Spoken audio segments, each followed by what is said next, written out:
Welcome to Rooted and Real with Faye, a space where life gets honest, faith gets real, and healing begins.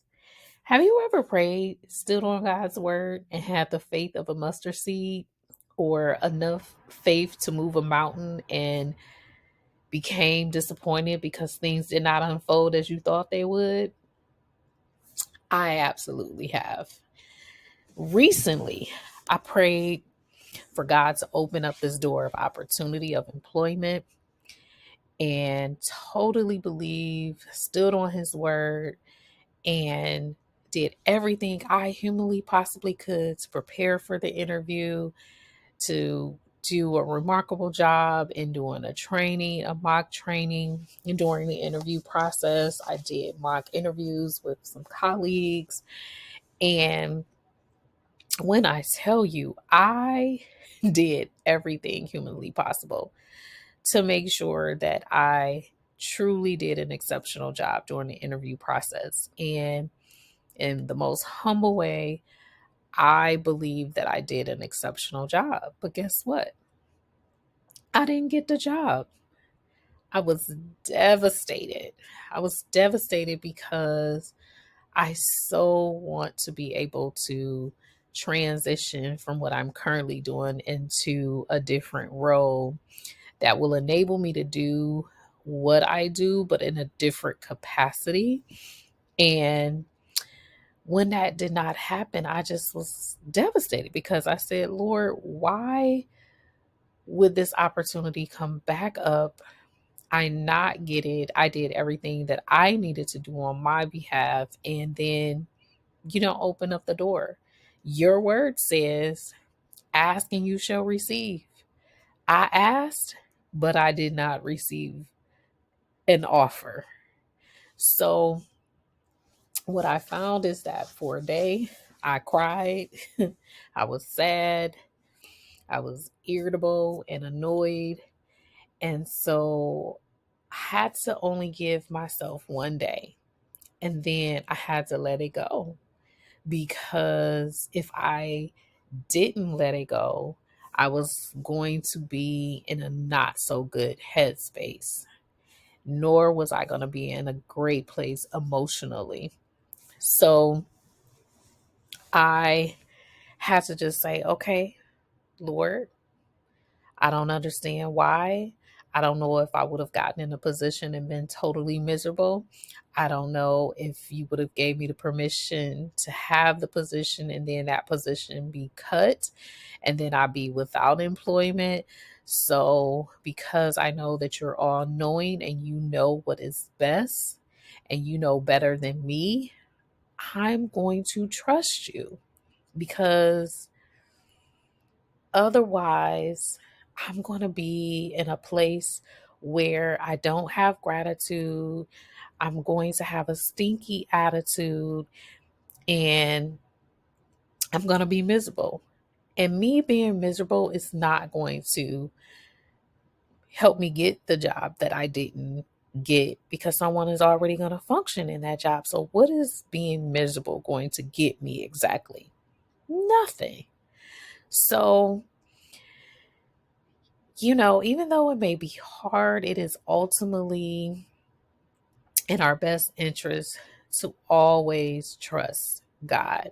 He tells us to lean not to our own understanding, but in all of thy ways acknowledge him. And so that makes me think about Hannah, Hannah and Peninnah. And basically, Hannah was the first wife and Peninnah was the second wife to a man named Elkanah. And pretty much Peninnah had children, but Hannah did not. And Hannah wanted children. And she went years without having any children. And Peninnah, she basically took every opportunity to rub it in her face to make her feel bad. And it really crushed Hannah's soul. And pretty much every year they would go to the sanctuary of God, and then they would do an offering. And pretty much Hannah would just be so hurt and so distraught. So one day, pretty much, she ended up going out and she was just crying uncontrollably, to where someone thought that she was drunk because she was so brokenhearted. And so she's telling this man that, "Oh no, I'm not drunk. I'm really just trying to pour out my heart to God." So, in the midst of our disappointment, we have to pour out our hearts. We have to just get raw and real with Christ and just let Him know what we're thinking, what we're feeling, what we're going through. And we have to cast those cares at His feet. And she says it's because I'm so desperately unhappy and in such pain that that is why she was crying so uncontrollably. And so, pretty much, from there, she ended up still going every time her husband would go and do the sacrifice. And the man basically tells her, like, be on your way, and that God is going to bless her ultimately with a child. And he ultimately blesses her, but it takes some years. We don't know how many years, but we know that there were multiple years where she was continuing to pray. Her heart was continually being broken because it hadn't happened. And then one day, God does allow that blessing to come. And so it may be no, an answer to a prayer. It may be not now. And we're not going to always know when there is sort of like this holding pattern as to why something isn't happening. But just know that God has our best interests. He knows best.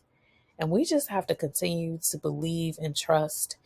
And even when we can't even see how things are going to pan out or work out, just know that everything works out for our good.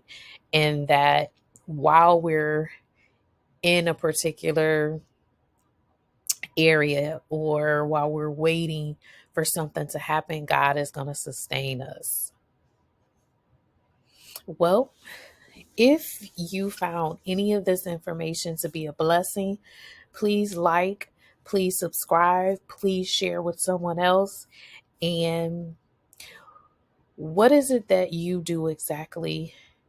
Leave me a comment letting me know what you do exactly when you're in a holding pattern and having to wait on the Lord and He didn't give an immediate answer or allow something to come to fruition immediately. So how do you stay sane?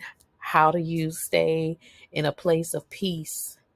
Do you play music to keep your mind right? Do you look at different scriptures, such as Hannah's story or other stories in the Bible, in order to give you fresh perspective and help you relate your own circumstances to someone else's circumstances? What do you do? Drop it in the comments below. And again, please like and subscribe this video if you found it to be very helpful. And I look forward to continuing to do life with you.